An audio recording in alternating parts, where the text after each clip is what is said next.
Nagpanugyan ng Bureau of Fire Protection o BFP sa publiko nga mangin responsable sa ilang mga gamit sa sulod sang balay. Ilabi na ang mga gamit nga posible halinan sang sunog subong nga nagahilapit ang Fire Prevention Month.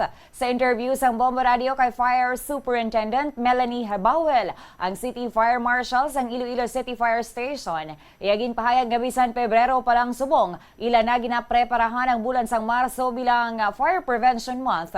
Bangod nga amo ini ang pinakamainit nga tiyempo kung sa diin mas mataas ang risgo sang sunog. Bangod diri nagapanugyan gyud ang BFP sa publiko nga likawan ang overloading sa mga electrical outlet, overheating sa mga electrical appliances, kag paggamit sang ilegal o kon substandard nga koneksyon sang kuryente. Base sa data sang BFP, kalabanan sa mga ginhalinan sang sunog amo ang kuryente kag nagaluntad ini samtang wala sang tawo sa sulod sang balay. Pahayag pa ni Habawel kabahin man sang ila preparasyon agod nga malikawan ang mga sunog, amo ang padayon nga Fire Safety Awareness Campaign sa komunidad kag pag-organisa sang Community Fire Auxiliary Group sa mga barangay. Dugang niya paagi sa masa ginpabaskog nga electrical safety awareness kag pag-aligmat sang publiko mahimo nga ma-minimize ang mga insidente sang sunog kung hindi man ini dalayon nga matap na.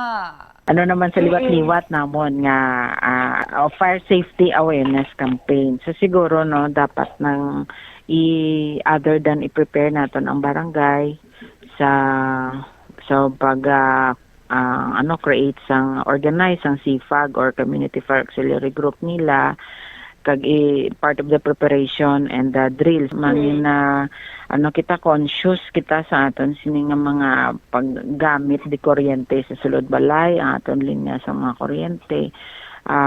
Hindi kita kung pwede nga i-avoid nato ng overloading sa aton electrical outlets kag overheating sa aton sini mga electrical appliances kag magamit lang gid sang nagakaigo nga linya sang kuryente sa aton sini nga sulod sang balay or mas manami gid nga kung nagapa-install kita sang linya sang kuryente ang may lisensyado nga mga electrician.